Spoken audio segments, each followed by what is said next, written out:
Hi to all of you and welcome. I'm Jeff Gedman with American Purpose.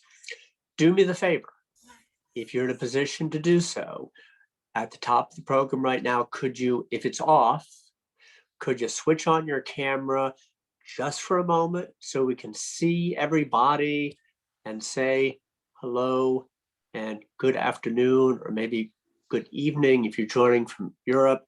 Hi to everybody. Great, and thanks for making time. It's good to see you all. We have the Tagesspiegel. Juliana, are you in Florida? Good to see everybody, and welcome. And if you need to switch your camera off for whatever reasons, including multitasking, of course, obviously, feel free to do so. So again, I'm Jeff Gedman with American Purpose. It's my pleasure and honor to welcome you. We have a lot going on at American Purpose. If I may insert the advertisement, Michael Mandelbaum has written for us today a lovely tribute to Vartan Gregorian, who very sadly passed away on Thursday, the president of Carnegie Corporation, and many other things during his distinguished career. So condolences to him, his family, his colleagues, and tribute to him by Michael Mandelbaum today. On Friday, we have the former Minnesota governor, Tim Pawlenty, with us at 12 noon Eastern. But today, we have something special, I think. I often feel in welcoming you all like a kid in a candy store, because it's often we have distinguished and terribly compelling people to speak with us about important topics. But today, three people who I admire endlessly: Suzanne Garment, Susie Garment, who is my colleague with American Purpose, senior editor, but who has worked for Daniel Patrick Moynihan, who has been a columnist and an editorial board member at the Wall Street Journal, has been a scholar at AEI and other things. Hi and welcome, Susie. We saw each other about an hour ago at an editorial meeting. Charles Lane, Chuck Lane, I count as a colleague and friend too. Chuck is you all know, but I say it, is a columnist and an editorial board member at the Washington Post. He's an author. He's a former editor of the New Republic. Hi, Chuck, and welcome. And thank you very much for making time. And Steve Lagerfeld, likewise, who is a scholar at the Woodrow Wilson Center, who is a writer and public intellectual. He's working on a book on contrarians, and he's a former editor of the Wilson Quarterly. The topic today is American exceptionalism. Chuck wrote a column in January about this very subject. Steve, a larger essay for Jay Tolson's Hedgehog review in the fall. We sent those pieces out. We'll put them again in chat as Susie moderates the conversation. We're also going to put in chat a terrific program of almost a quarter of a century ago around a book written by Seymour Martin Lipset, American Exceptionalism, a Double-Edged Sword. The program was produced by Andy Walworth, our friend, and moderated by Ben Wattenberg. And Sid, you know the program. It's a fabulous program, and that'll turn up in Slack, rather in chat in a minute. If you haven't seen it, have a look. But gosh, with all that prelude and introduction, Susie, you're going to tell us what American exceptionalism is, and you're going to lead a conversation with Chuck and Steve about their articles and their reflections on is America exceptional. So Susie, over to you, and there'll be 20 minutes or so toward the end for Q&A. Susie, welcome and thanks. All right. Okay, we should all admit these are really bad days for American exceptionalism. It's been 3 or 4 years of nothing but a bummer. So it is time to reassess and ask where we go from here. There is the idea of American exceptionalism, which has a history, and the fashionableness of the idea waxes and wanes, as it does with most ideas. then there is the fact of what's exceptional about America in Tocqueville's sense. And then there is the theological aspect of it, the city on a hill, which is derided by some critics, but is quite real and has animated our politics in a genuine sense over the centuries. But as everyone knows, it's been hard days. And the question is where the doctrine goes from here, if anywhere. Steve, will you talk to us, please? Thank you. Thank you all for coming, and thanks to the American Purpose for putting this event on. Well, back in last fall in my essay, I actually wrote the essay twice. I wrote it once, and it was a straight up defense of the idea of American exceptionalism and an explanation. The piece was held, and I had time to think about it and live through the pandemic and the George Floyd killing, and lots of conversation suddenly about American exceptionalism. And what I saw there was just a ton of confusion, and it, about what exceptionalism really is, what it means. And so that led me to rewrite the article. And so I would begin by saying, let's imagine it's 1928. You're the president of the United States, and you have the opportunity to name a czar to chart the ideological, strategic future of the United States. Who would you choose to do that job? Would you choose the president of the American Communist Party? I don't think so. But that is, in essence, what we did. I'm joking here. This is actually true. The idea of American exceptionalism as a term comes from J. Lovestone, who was then the chairman of the American Communist Party. And he was trying to explain why communism and socialism had made so few inroads in the United States. And under Marxist doctrine, it should have been the vanguard nation, but in fact, it was the last nation. So he came up with this idea that he called exceptionalism with three components, and those are the things that we'll talk about. I'm not going to start off with those, but they are the essence of what is truly meant by American exceptionalism today.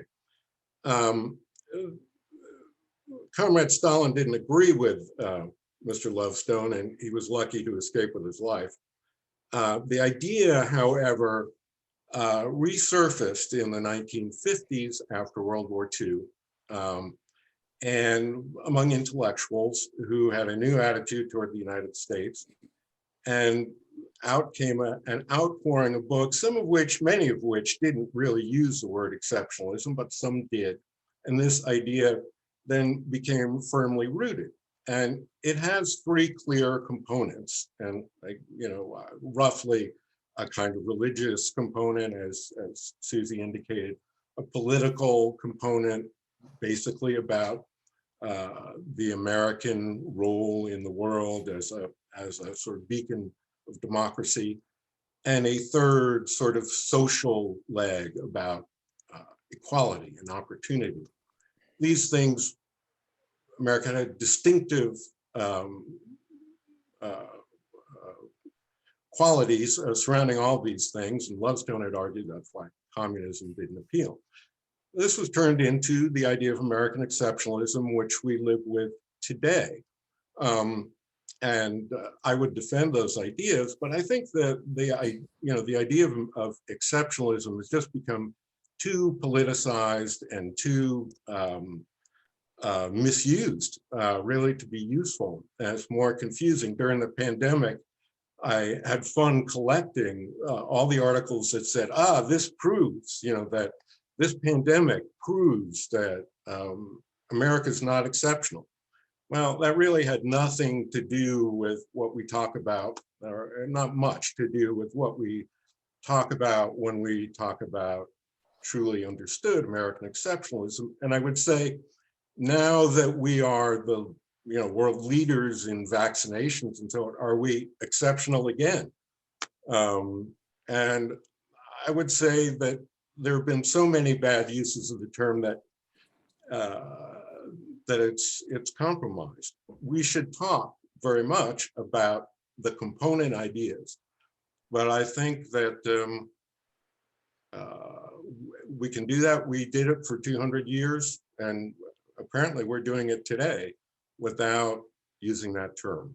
So that would be my argument. Lewis Lapham once described it as the habit of making things without permission, which may be a good description of what's happened in vaccines. Chuck, what else? Well, thank you to you, Susie. Thanks, Jeff, for inviting me. And as always, I'm a big admirer of American purpose. And also, as always, I will preface what I say by reminding everyone I speak only for myself, not for the Washington Post editorial board. These are just my little views. I really liked Steve Lagerfeld's essay. I thought he did a very good job of sort of surveying the terrain. And so a lot of what I'll say is additive, but it may be in the sense of sort of supplementing what he just said. I think it's useful to think of this concept in two main ways.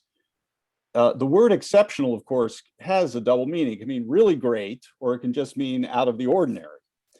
And there's a strain of exceptionalism that says that sort of takes off from the really great aspect of the word. And I would call that sort of triumphalist exceptionalism. That's the value-laden judgment that Dick Cheney and others have articulated, that there's something uniquely virtuous and positive about the US role in the world. And that's one strain of exceptionalism. And then there's what I think you could call the just descriptive or analytical strain of exceptionalism, which I associate with Seymour Martin Lipset, which is essentially an effort to, in political science and sociological terms, to describe what is different about the United States due to its origins. And I think there's wide agreement that the fact that it was in some sense a creedal nation that was voluntarily established and settled makes a difference with respect to Western Europe.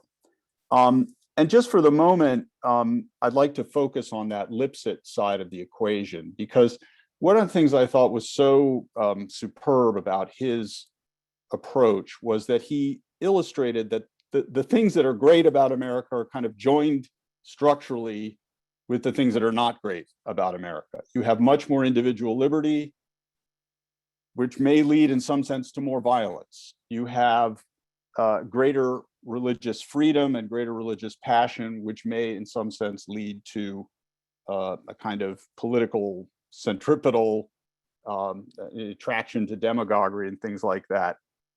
And I think that's a very powerful point, especially, Susie, we were talking before the meeting, you were saying there's been some more mass shootings. It is maddeningly exceptional about the United States that we have a Second Amendment written into that denies the state a monopoly on the legitimate use of force. And that is a highly exceptional aspect of our society that has its, needless to say, its minuses as well as its pluses.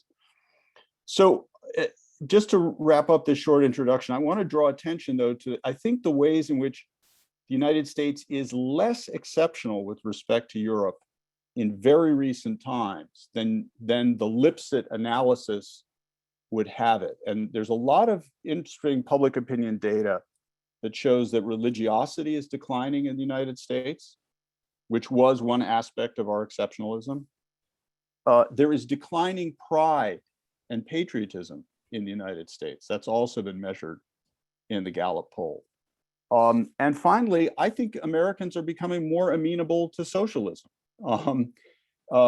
Certainly not, in some Soviet-style collectivist sense, but the popularity of Bernie Sanders, the poll data showing that government is back in favor, the whole program of the Biden administration, I think it's very much up for grabs as to whether the story about American exceptionalism will end up being something that was transitory, albeit over a long period, or something that's going to have to, we're going to have to revise to account for these new developments. But I'll stop there because I know we have a lot more to discuss.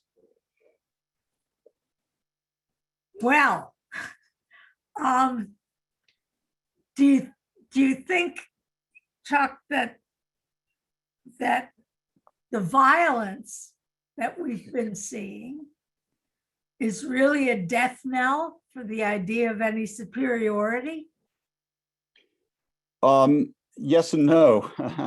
I do think that one of the remarkable things that's happened, Steve pointed to George Floyd's death as an inflection point. I think in hindsight, it will prove to be almost a world historical event because it has opened the floodgates to a language of delegitimization toward the American experiment, much of it emanating from the American elite itself. Yes. That suggests that what is bad about America is not one side of a two-edged sword, but is the essential aspect of America. And so, you know, independently of where the violence is coming from on the street, I think that that is a profound development. We don't know where that's all going to lead, really.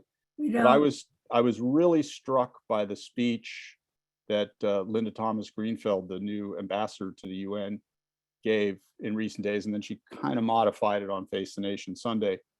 But that, you know, and the Wall Street Journal sort of beat me to the point, but that is a marked contrast with the kind of defiantly pro-American rhetoric of somebody like a Daniel Patrick Moynihan or Jean Kirkpatrick at the UN.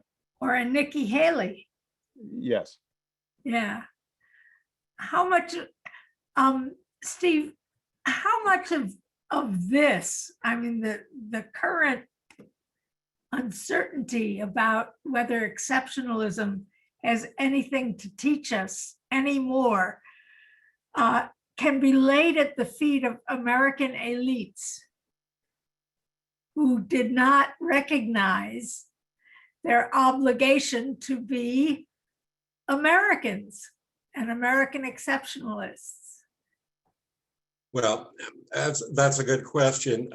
You know, and I start by pointing out that this is basically a debate among elites. You know, I mean, I've actually informally surveyed a bunch of people who are not elites, you know, about this idea, and they say, American what? Actual people, yes, right. But this is an argument, you know, I think Charles is right. I think the George Floyd killing is a major event, and it crystallizes a lot of things. But this battle has actually been going on for quite some time. It's not new. And it's a battle inside the elite about the meaning of America and its place in the world. And I think on the left today, there's a desire to reject exceptionalism and the ideas behind it, number one, and number two, to really rewrite or almost, I'm going to risk going strong here, negate American history with all its complications, and say that tying George Floyd to, say, the 1619 Project, saying that history, it's a whole history of nothing but corruption, failure, and evil that we need to discard in creating a new role for the United States and a new self-understanding. So I think there's a part of the elite that does take that stance. I think there's others in the middle and others on the right, and now we have this Trumpian elites who really don't want anything to do with American exceptionalism except a kind of gauzy nostalgia. So that further complicates the debate. Could I just add something to that? Yeah, It's almost as if the new exceptionalism is America's exceptionally bad.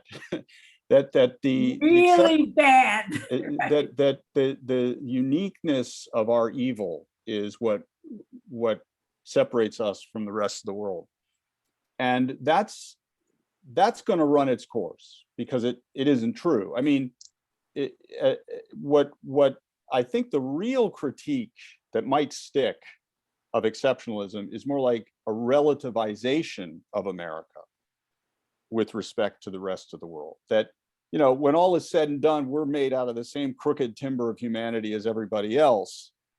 And that's why I called attention to these, I think, interesting developments that suggest the old kind of long-standing tendencies of American political culture that Lipset so brilliantly identified are themselves no longer necessarily the case, right?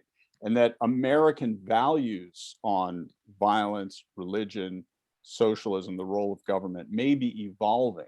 Now, again, as Steve says, we've been through cycles of this. Those things ebb and flow, so that the jury is still out. But if, for example, the religiosity of the United States is in permanent decline, as I suspect it may be, then that would knock a very, I think, one of the big legs out from under the descriptive exceptionalism that I was talking about before. Well, if I can just respond to that a little bit, you know, I would say first that Marty Lipset, who was a dear friend, and I want to honor his memory and brilliance and the many great things about him. Lipset in 1996, when he wrote that book, the double-edged American Exceptionalism, the double-edged sword, noted then, you know, that there had been, you know, some convergence, not only because the United States had changed, but because other places had become more like us. That, well, you can fill in that blank. That's the first point I would say, and the second would be that you know, I think Charles is right. There's definitely, you know, convergence. The religion question is significant, although even after religion vanishes, diminishes as a lived experience in the lives of people, its influence remains, and certainly we still feel the Puritans and the, you know, progressive Christians of the late 19th century, and all sorts of religious influences are embedded in our culture. They're not going away anytime soon. And then I would say finally that there are a number of things where there's convergence, but still distinct difference. One of my favorite indicators, one that Marty used, was to ask in surveys people, well, your success, your position in life, to what is it owed? Luck or your effort? And in Europe, luck is the predominant answer and always has been. In the United States, it's tended to go the other way. Now, last time I looked, they've been drawing closer together, but there's still a distinct difference, an exceptional difference. And I think that matters. I think that one in particular is a, you know, pretty indicative indicator of how we think about things. I'm reminded of the controversy that Barack Obama raised when he said about one of these people who said they had made whatever led to their success, and he says, you didn't make that.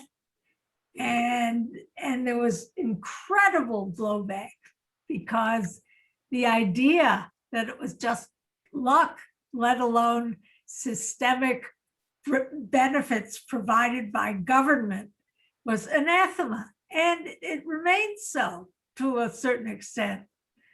So we haven't fully converged. Well, one thing, I can think of at least two things that will always be exceptional about the United States. One is the nature of our founding. That will always be different. And I do think is perhaps at the root of the persistent divergence that Steve is identifying. And the second is, I don't know where this fits in the Lipset analysis. I don't remember it that well, but the sheer extent and and diversity of the United States as one federal nation state. I've been doing some writing recently about these studies on American infrastructure and so on. And, they often try to compare the quality of US infrastructure with that of, Singapore or something like that. And it, that is, it's a patently absurd comparison to compare a little island in Asia with the North, practically an empire. And I think we often overlook the degree to which the sheer giant nature of the United States is a source of its exceptionalism. It's not even really the right unit of analysis in some way. It might be better to compare the United States with sort of the entire continent of Europe as opposed to just France or Germany and so forth. But anyway. And Europe is discovering that now. And they are having the expected problems. But it's true, the scale of the country renders some of these comparisons meaningless. Or as they say, it's a big country. Yeah. So where does that leave exceptionalism as a source of wisdom? Is it really time to chuck it over the side? Are you asking me or are you asking Steve? I guess I'm asking both of you. Steve should go first. Well, as I said at the outset, I think that the word exceptionalism, as Charles sort of dissected, it's just sort of problematic. It's an accidental word. In a way, we've already, for the moment, we've moved beyond it. For instance, the Biden administration is now apparently planning a large effort to promote democracy abroad in a very traditional American sense. It seems like it's going to be pretty ambitious. But I haven't heard peep about American exceptionalism. And I don't think you need to say peep about American exceptionalism.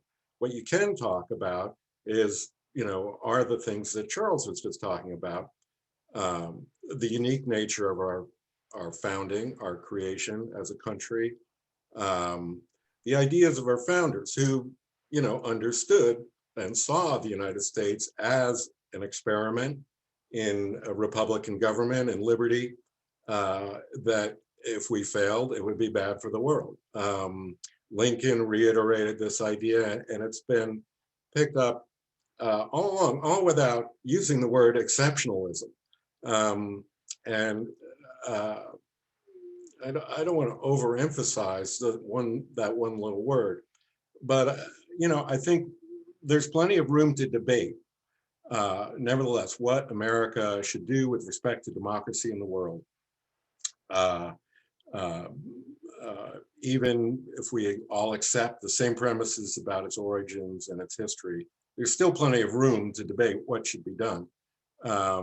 We don't need to stir in all these other things that evoke all kinds of other issues. I have, during the pandemic, I told you I collected all these great things where people kind of abuse the term exceptionalism, and I can't resist sharing one of them with you. Is from a historian writing in the Post Outlook section. He said, now is the time to accept the reality that we are part of the world and its history, not exceptions to it. Exceptionalism has allowed Americans on the left and right alike to pretend that we could evade the problems facing other societies. Really? I just think that muddies the waters. And who said that? Sorry. I don't have his name in front of me, which is Okay. fortunate for him. Yes. Well, Google it. in answer to your question, Susie, I think the wisdom that remains from this Yes. concept of exceptionalism, and I think Steve is right that the word is, as his quotation there illustrates, it's been turned into something of a straw man here and there. The wisdom of exceptionalism, the essence of it is what I was saying before, that there is something distinct about a nation that was kind of designed, settled, and its political system designed consciously with the objective of preserving liberty and stability and avoiding the failures of past political orders. That is exceptional in the world.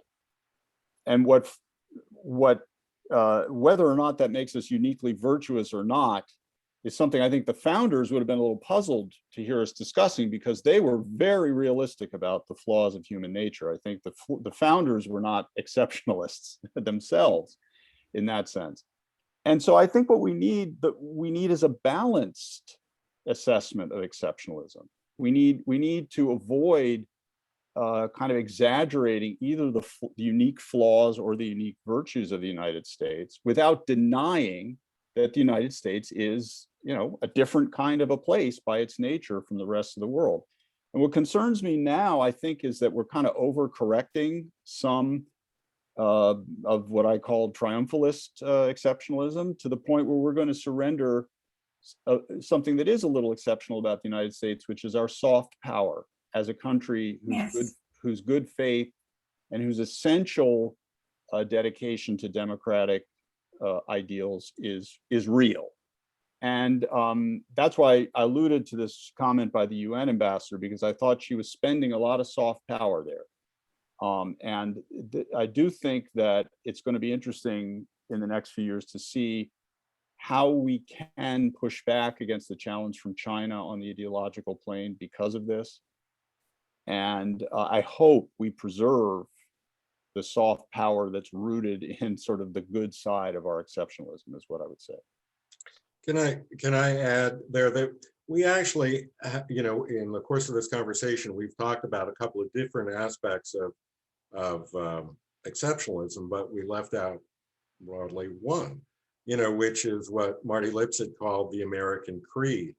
This set of beliefs about, our commitment to liberty, equality, of opportunity and social equality, individualism, we did allude to a little bit, and capitalism, or laissez-faire form, more or less laissez-faire form of economics. And I think, number one, we need to insert those into the conversation as a group. And number two, it's part of our soft power. It's part of the conversation and argument we have with ourselves all the time. We are, an aspirational people. And I think that's part of our soft power. We seem to have identified two aspects of exceptionalism that have staying power. One is the creedal nature of the regime, and one is the extent of it. And those probably will stay. They won't erode that quickly. But do we need those things if we're going to, for instance, champion democracy in the world? I mean, how do we maintain the kind of exceptionalism that we need to lead if we surrender the whole notion of being exceptional?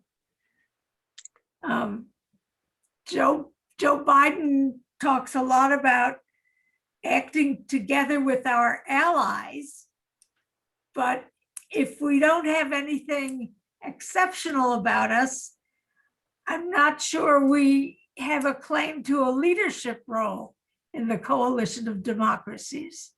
Well, can I quickly say, and I'm going to let Charles address the your question directly, but I just want to point out that we need to do these things for ourselves first. I mean, and I think, you know, the American creed, the values that it includes are, you know, essential to our own well-being, you know, as a country, and they're hotly debated and contested, and that's as it should be, and that's good. But first and foremost, we need to attend to those things for our own national health.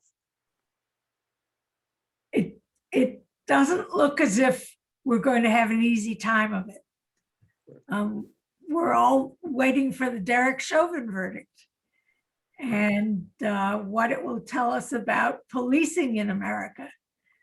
But one thing we know is that you can't police a country that doesn't have a fair amount of uniformity of belief. And I'm not sure we have that anymore. Yeah, I think the creedal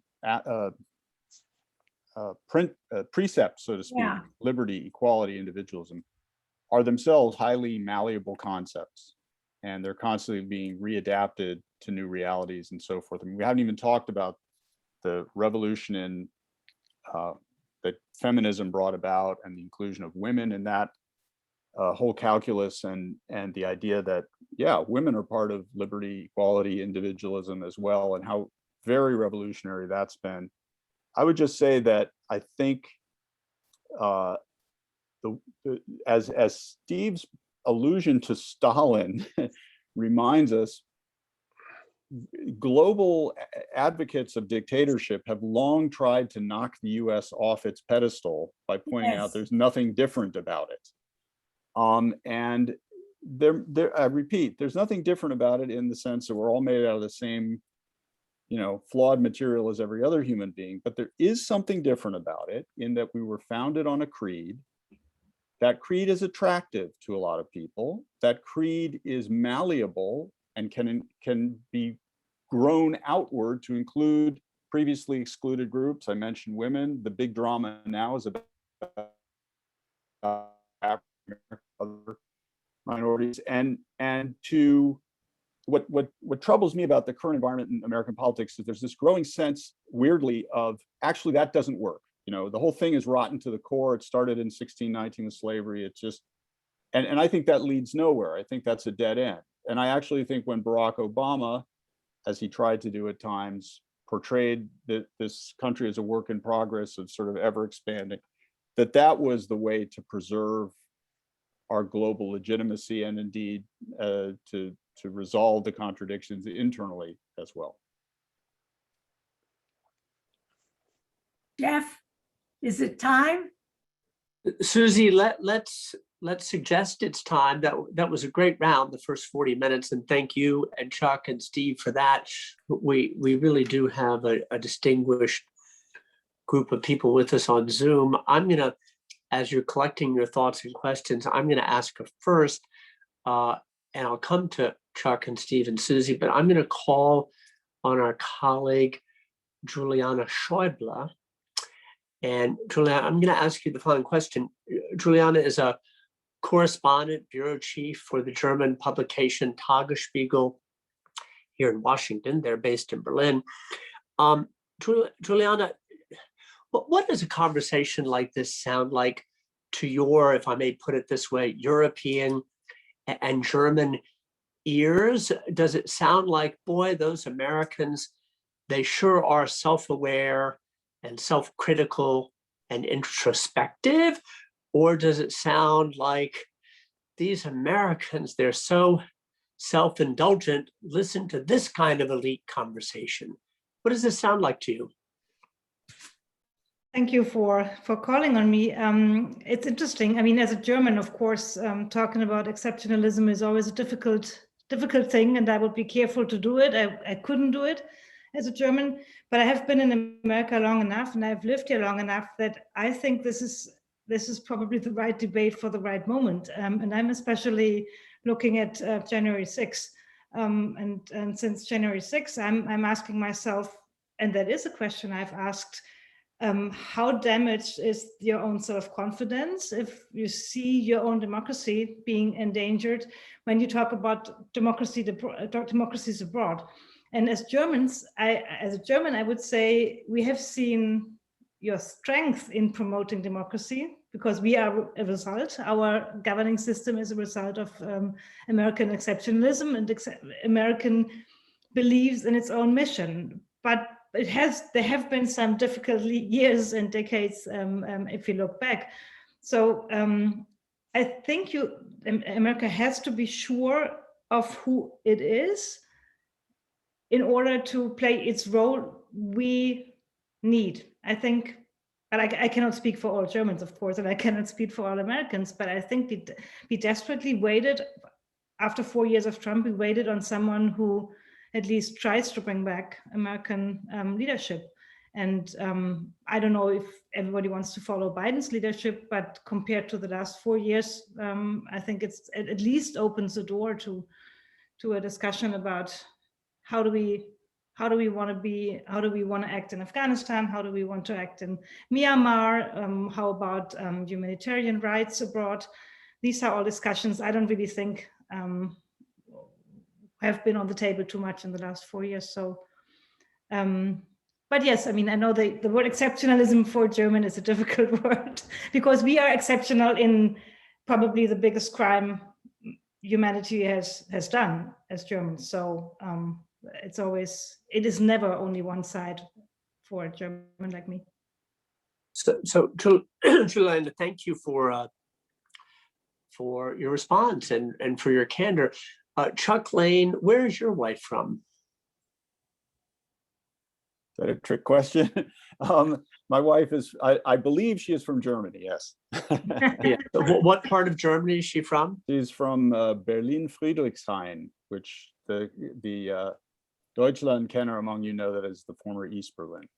Right. And Chuck, I ask you that because it does, there's so many different lenses through which one can look at this important and complicated topic. I asked Juliana the question because I don't think that this is self-indulgent or navel-gazing, the ongoing American conversation about American exceptionalism. I think it, at its best, can speak to our desire for self-awareness and to check blind spots and to compare ourselves to past and to others.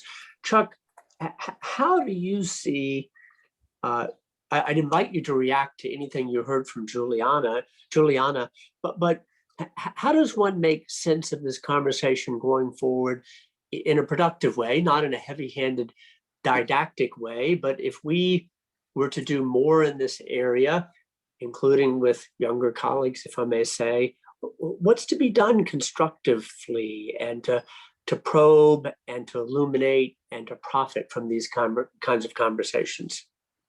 That's a big question. What little I know about Germany isn't just because I married into it, but I was also a journalist there for a while. And, you know, this is going to sound terrible, but I'm just going to say it this way anyway. In a way, Germany was lucky it got wiped out in the 1940s because it created a clear break in historical time between evil past and promising open future. The United States, where our original sins kind of continue through. There's no clean break. There might have been for the South, but they sort of cheated and rewrote the history in favor of the defeated Confederacy. And so I think, you know, Germany can or has sort of the job of differentiating its current incarnation with its past evils is in a weird way is simplified by that historical breaking point.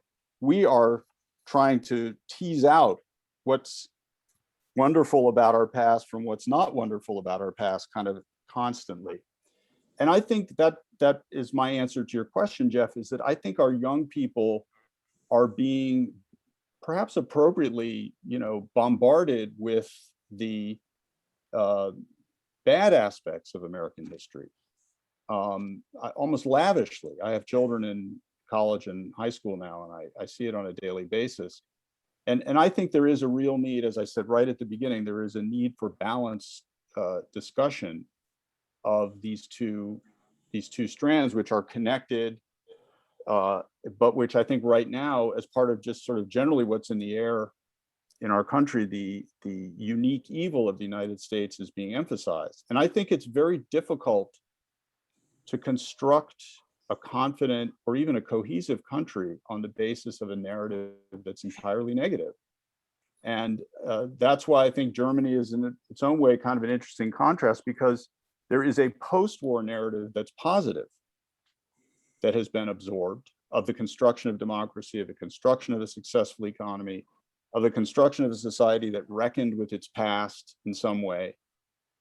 And so young Germans, I think they grow up with very muted, if any, national pride, but they grow up with a balanced sense, I think, of what a country is capable of, good and evil. And I think it's going to be an unhappy ending for this country if we spin off into two camps of sort of blind national pride on the far right and, you know, unceasing national condemnation on the left.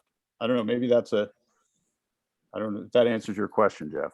Well, Chuck, it helps a lot. And I find myself not infrequently speaking to younger participants of ours from both left and right who are energized about tackling problems and change. And I find myself saying, make sure that the cure is not worse than the disease, and study history and other countries, because it's always compared to what?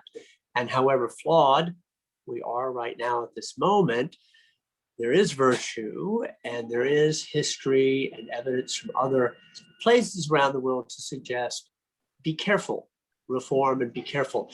Steve and Susie, I want to get you back in, but I want to say to the group and everybody in the gallery, we've got about 12 minutes left. Is there anybody, I don't see hands raised, and it looks like a group that's meditating and reflecting. There's a lot of expertise on the line. Is there anybody who would like to join in at this time?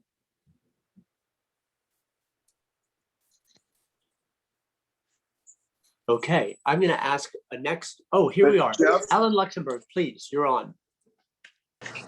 Well, my colleague Walter McDougall years ago wrote a very powerful essay on American exceptionalism, and I think his view ultimately was it's a label that we should consign to the dustbin of history, because it leads to that great sin of great nations, which is hubris, which leads to disaster and failure.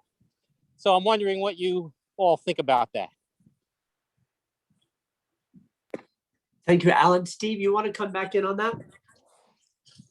Yeah, well, McDougall wrote the book, The Crusader State. I can't remember the exact title, and you know, makes a powerful argument.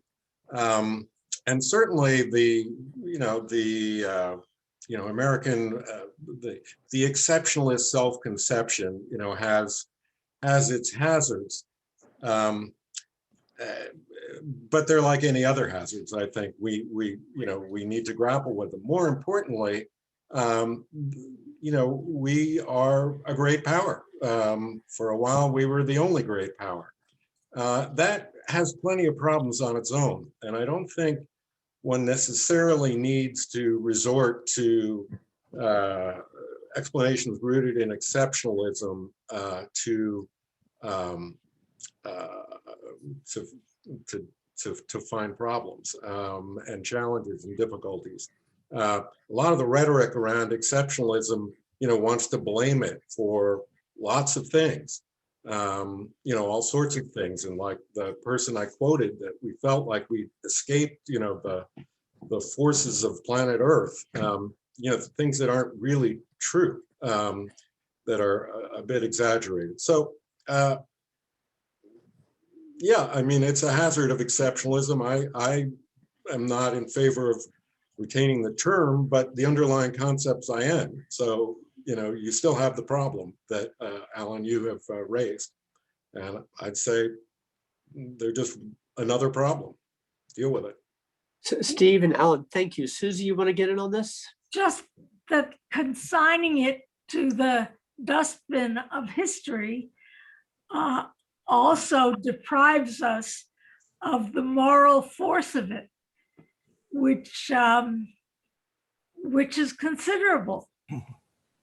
We've spent decades, for instance, teaching our military that there are things American soldiers don't do.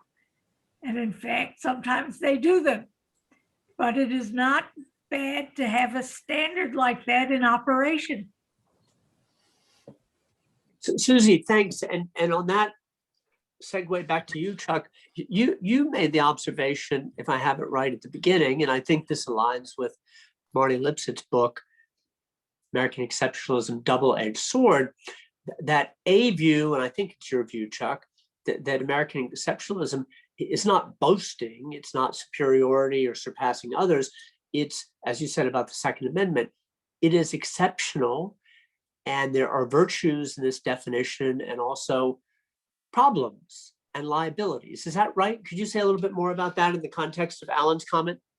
Yeah, I mean, I think we've been hubristic in our day, but I mean, if you go back in history, I think you could find other countries that weren't founded on a creed that have become hubristic because they were great powers that had, ambitious leaders and so on. I think the Second Amendment is actually one of my favorite examples of a hardcore aspect of American exceptionalism in the analytical or descriptive sense of something that's kind of really different from every other country. I haven't examined every single constitution in the world, but I'm not aware of one that even arguably protects a legitimate right of non-state actors to the use of force, which is what the Second Amendment purports to do. And the huge consequences of that pervade our society, really. You almost all by itself, you could say that makes America, in a descriptive sense, an exceptional country. And the whole doctrine we have around separation of church and state is we're not the only ones who aspire. The way we do it is uniquely American and has historical origins. So I think there is still a lot of mileage in the idea of exceptionalism if it is considered as an analytical concept, as opposed to some sort of, assessment of our virtue or lack thereof. And what I'm kind of pushing for is that as far as our virtue or lack thereof, we maintain a balanced view. We don't go overboard in either direction. And then we can study a little more objectively the aspects of our society. Larry Diamond is pointing up one about in the chat about our electoral system, which is also quite different. There's all kinds of things that are exceptional in that way about the United States. We don't have a parliamentary system. We can kind of coolly discuss those. Chuck, thank you. Time is racing, and now I have a few people popping up and popping in, and I apologize in advance. Larry Diamond of Stanford and colleague from American Purpose. Larry, you put something in chat. Can I offer you the microphone for a penultimate comment? Well, yeah, it's simply that I think part of the democratic trouble we're in now is because, we are the first, as Marty said, the first new nation, the first democracy. And so we're stuck with institutions that look good at the time, like the first past the post electoral system, and like the idea that states would run their own elections, which now I'd say are significant sources of our polarization and democratic diminution or dysfunction. Neither of these are fully embedded in the Constitution. The electoral system is not at all. The mandate for states to run their own elections is partly, but you know, these fall into the category of America being exceptional in ways that are, I'd say, distinctively dysfunctional now. They should be under the category, it seemed like a good idea at the time. I see heads nodding in agreement, Eric and others. So listen, you all, we're just, thank you, Larry, just about out of time. To colleague Ali, we're going to read you in chat. It's so good of you to put that in, and you're in a library, and we do not want you tossed out of the library for speaking to us. But your comment is in chat. I want to recognize you. I also want to recognize Jay Tolson, the editor of the Hedgehog Review, who's with us today, dear friend and colleague, who published Steve's essay in the fall, Hedgehog Review. And then Chuck, thanks to you and all the brilliant work you do through the Washington Post, and Steve Lagerfeld and Suzanne Garment. What a great conversation. For me, in any case, lots of food for thought. I always leave these conversations with lots more to read, because Chuck and Juliana, I have, as you say in German, many Bildungslücken, the gaps in my education. And I found this very, very stimulating. So Susie, Chuck, and Steve, thanks for leading us. To all of you, thank you for making time. Join us Friday, 12 noon Eastern, with former Governor Tim Pawlenty of Minnesota, if you can. But Suzanne Garment, Chuck Lane, Steve Lagerfeld, what a splendid job. What a great conversation. Thanks to everybody. Thank you. Thank you, Jeff. Thanks. It's great. Thank you all. Thank you all. Thank you. Great meeting.